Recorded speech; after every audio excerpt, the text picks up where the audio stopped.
Azikiwe International Stadium, Enugu.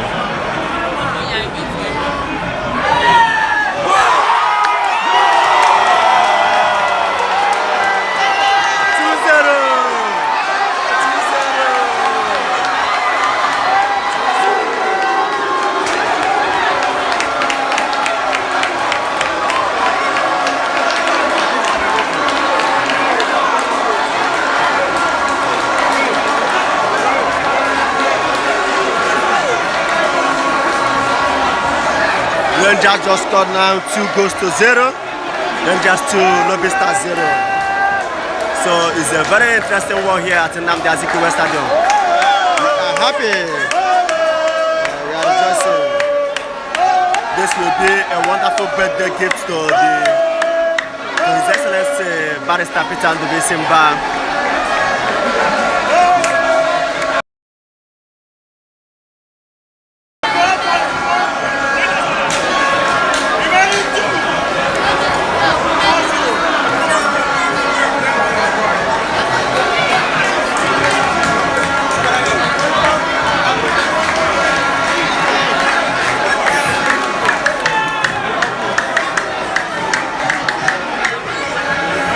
Join and tell us your prediction. Some people that predict 2-0 is 2-0 now.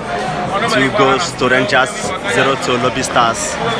So we are looking and expecting that there might be more goals. Let's see how it goes. Nnamdi Azikiwe Stadium. We are here live. Make sure you subscribe to Amokwe Community TV YouTube channel for more updates.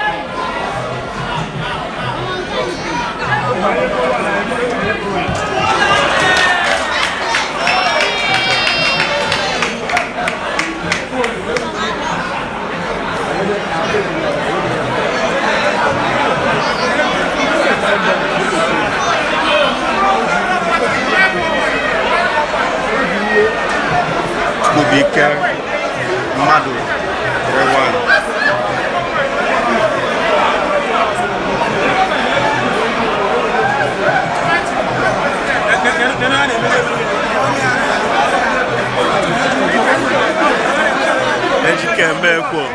You are saying 1-0 while Rangers is giving 2 goals already. Your prediction is not correct. Watching from SA, which is South Africa.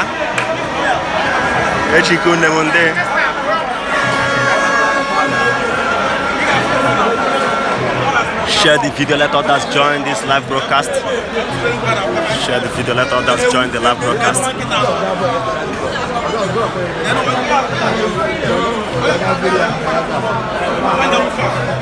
2-0 now.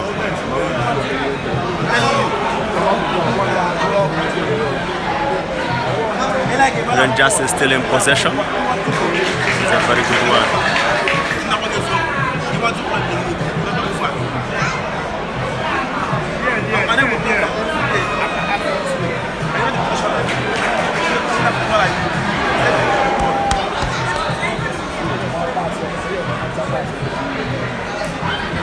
Oh yeah, yeah now. Who gave the second goal? Ademune made chicken there, man. Can I get that second goal?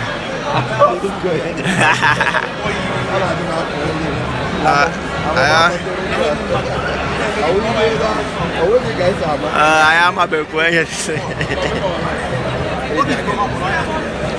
Let me not give wrong answer, so I'll still get the information and give to you.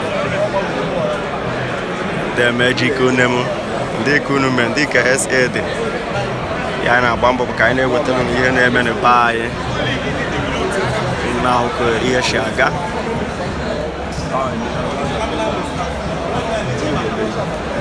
Uno Makwala and the buy Malan always send on my Benabia this weekend, and I go square live too.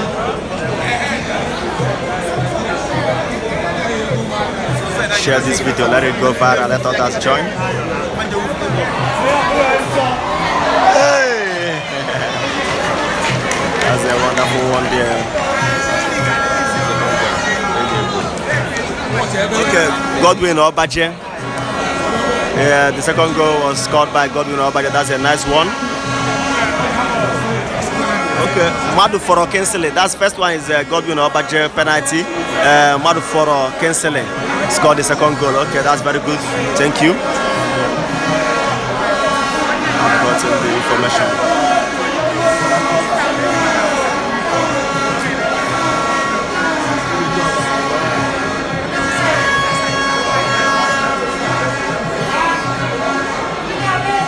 Please tell us where you're joining us from. Tell us where you are. Anywhere you're joining all over the world, let us know.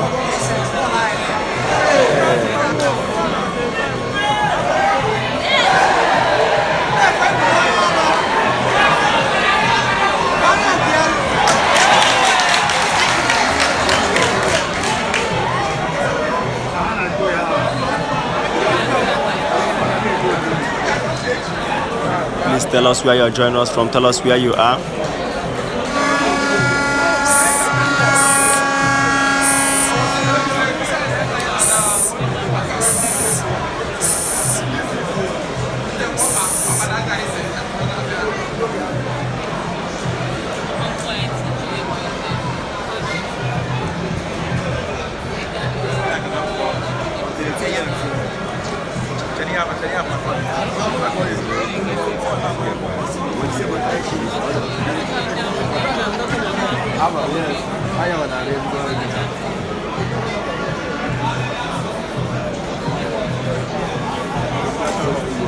This is Marvelous watching from Kano West. A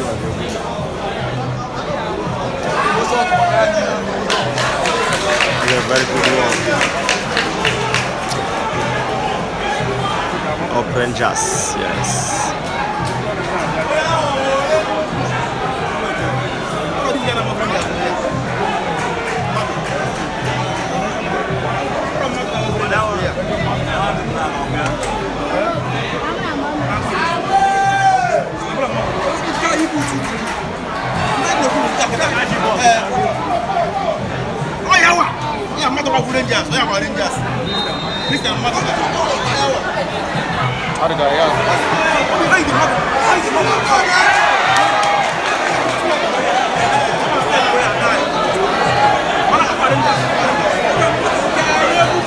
Yes, people are really coming.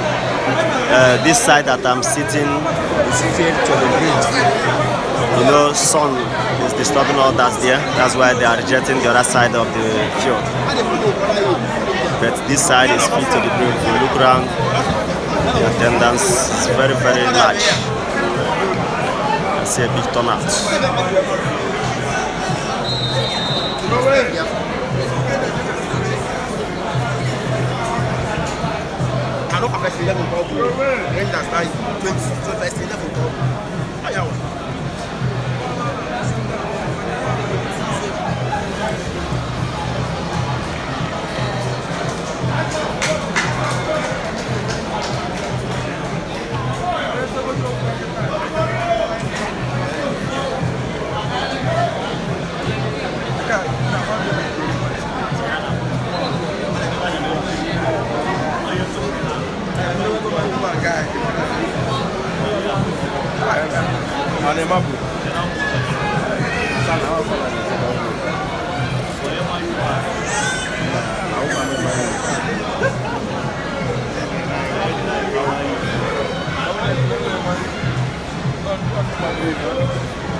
Please make sure you have shared this video.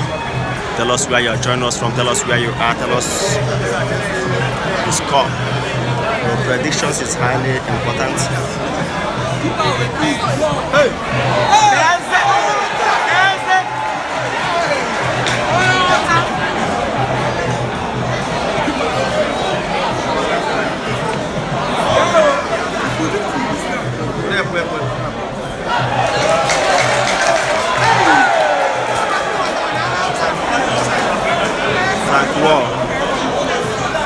Frank Wall watching from SA.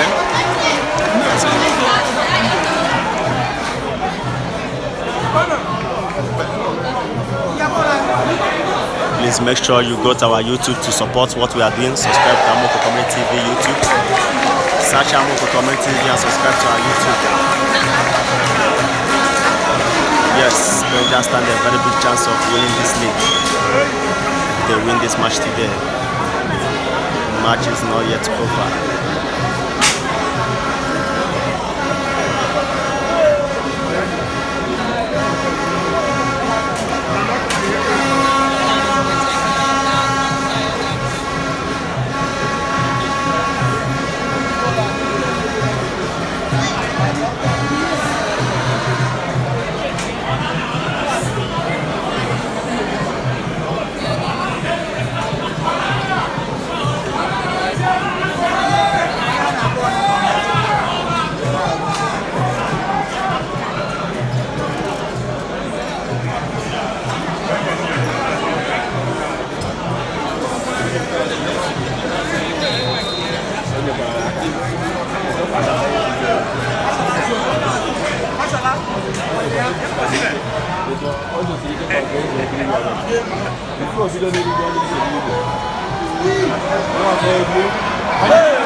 Tell us where you're joining us from. Tell us where you are.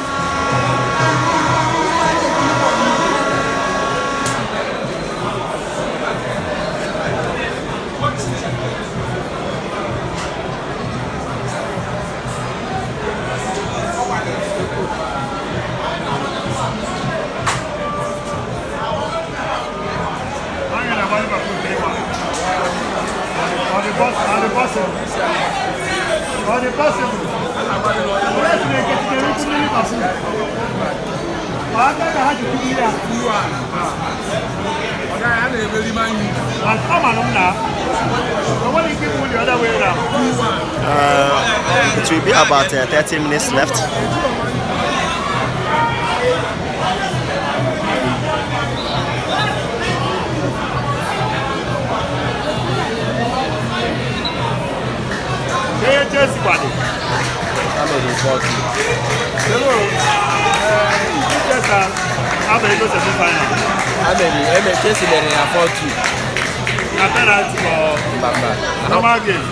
About one man down. Let's not think about one man down. Just what was I have one? Yes.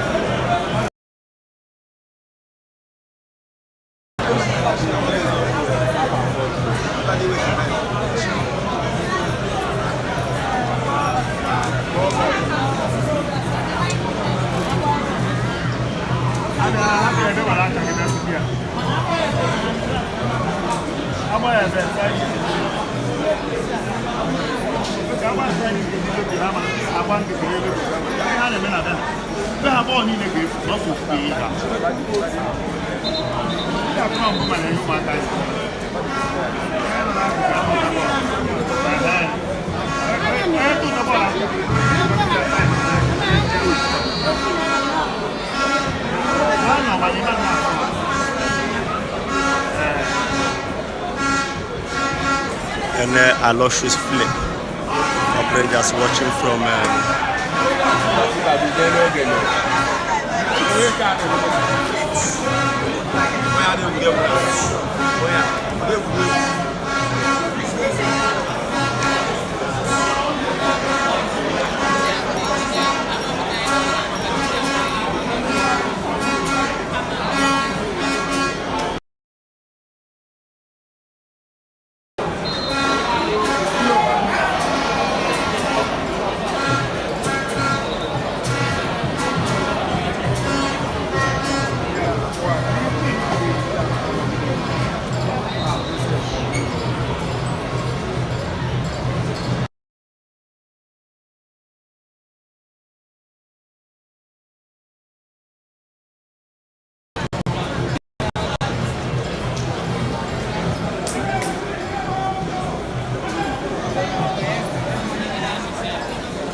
Lobi Stars is changing. Yes. I don't want to getting out of Nnamdi very much. Okay, India cannot. I'm a mobile. I don't know what I did until 15 minutes.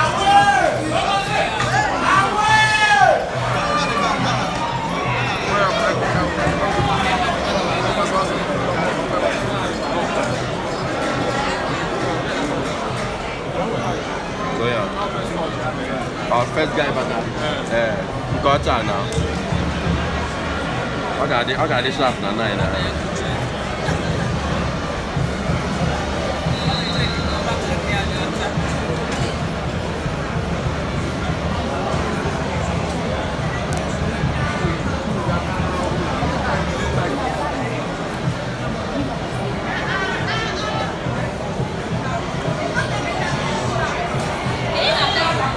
Oh, nice one. Oh, my own.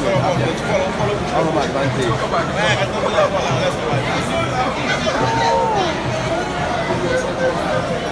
No advantage.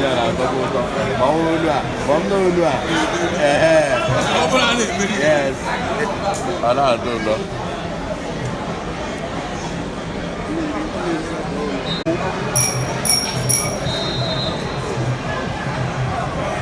Then just move the serious. Not get it off of you.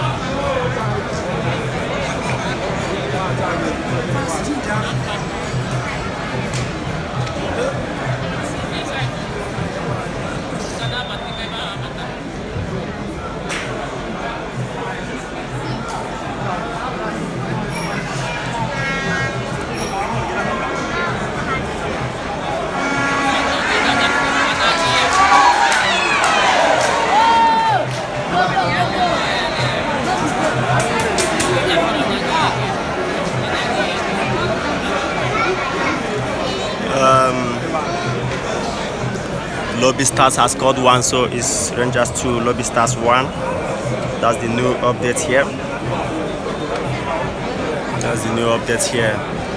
So as you are joining us, let's continue cheering Rangers up. Let's continue praying for Rangers Football Club.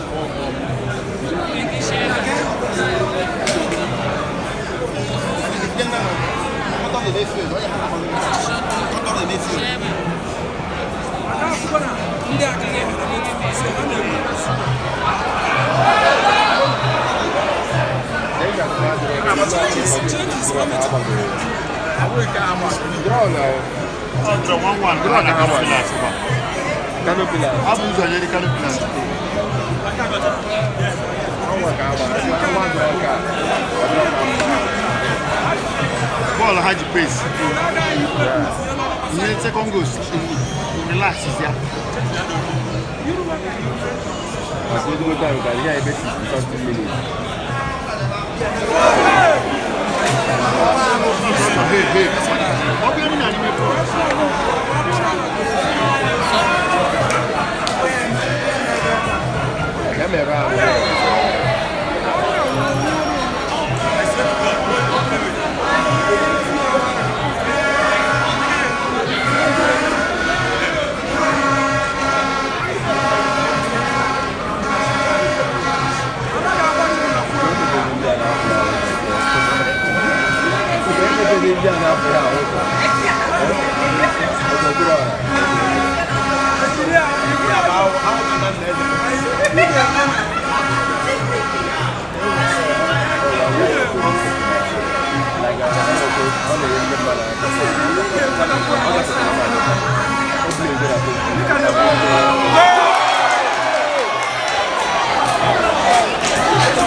GK America, you are right.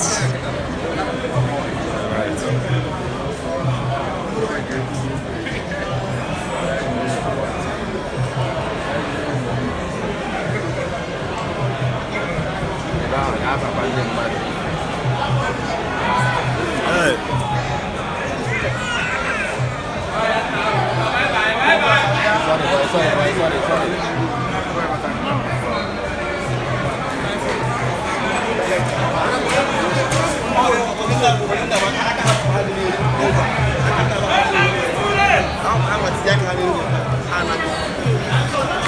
Please make sure you share this video.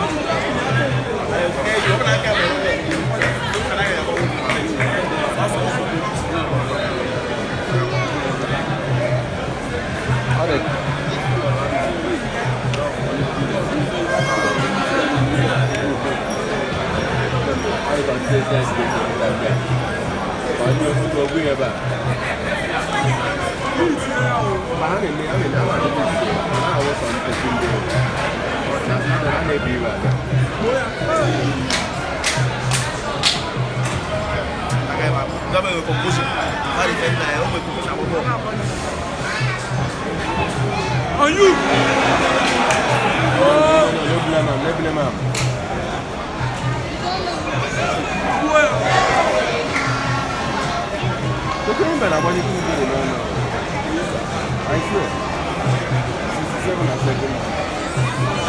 Enyimba is playing 2 goals to who? 2 goals against Niger Tornadoes of Mina. That's another one there, very nice. 60, 70, okay, 70 minutes, 67, 70 minutes.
Oh, Rangers. They will company.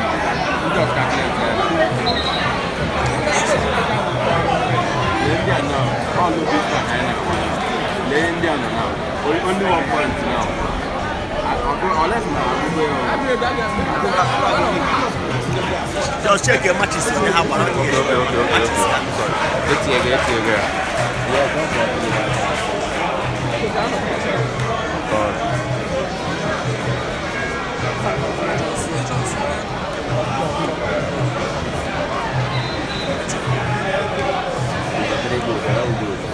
Yeah, don't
Okay. So you will watch on your phone when I'm going to give me a little like an after the wife.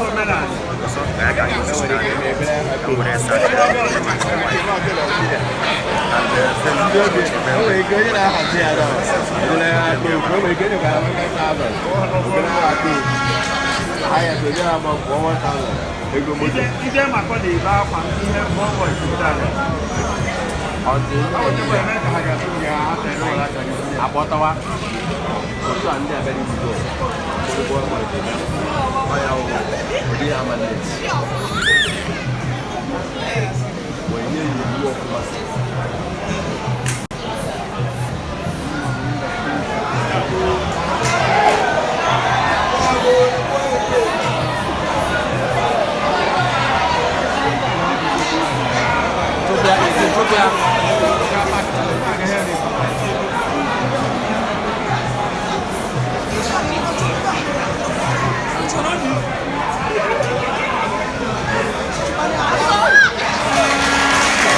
As they're throwing for Lobi Stars.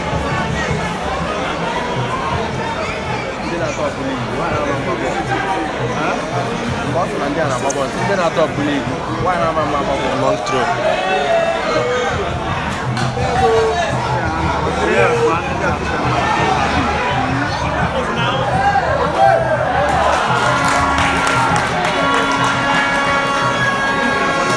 Okay, Chikembe, the current score is 2 goes to Rangers, 1 to Lobi Stars.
I'd go quite good name.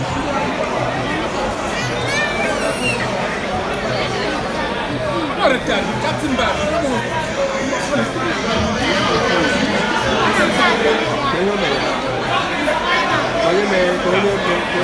Captain Bad. I'm making it.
the people watching this match are getting tired too.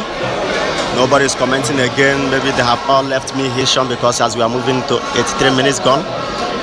Tell us your final predictions. At the same time, is it Lobi Stars or Rangers International?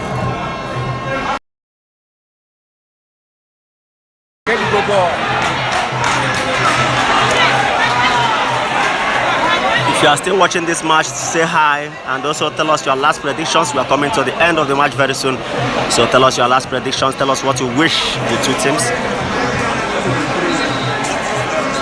Busy Boy says 3 goes to Rangers, 1 to Lobi Stars. As it stands now, Rangers is scoring 2, Lobi Stars is scoring 1, so everywhere stay calm. Everybody is scared. They don't want it to be a draw here.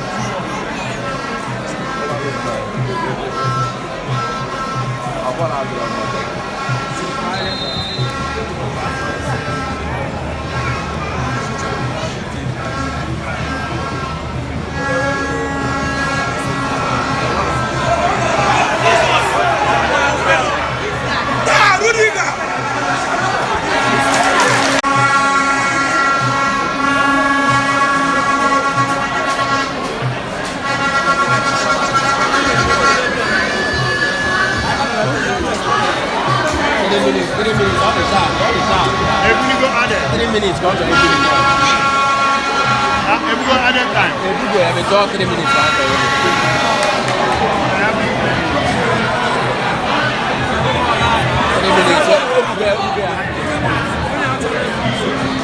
3 minutes at that time.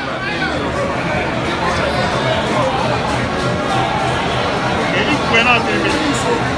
3 minutes. Okay, enough for 1 minute. Yes, yes. Nnamdi, cancel it. Rangers 1, Lobi 0, no. The score now is 2 goes to 1.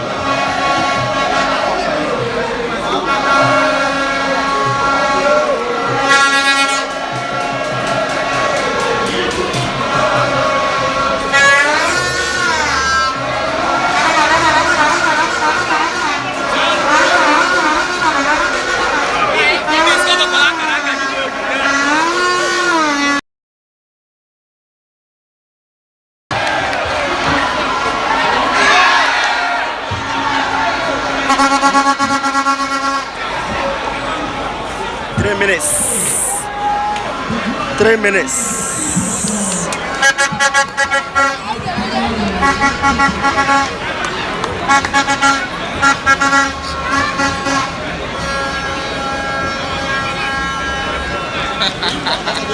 Alpha.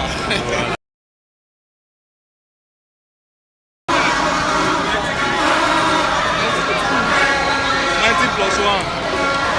How many minutes go hard? Let's go! Let's go! So 3 minutes, 3 minutes.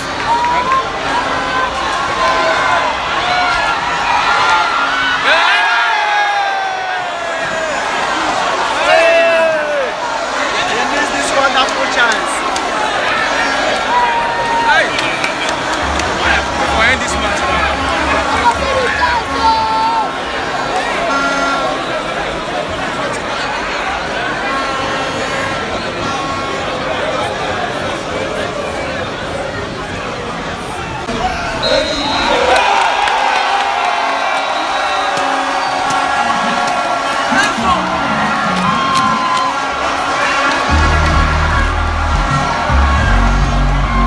Rangers has won, 2 goes to 1.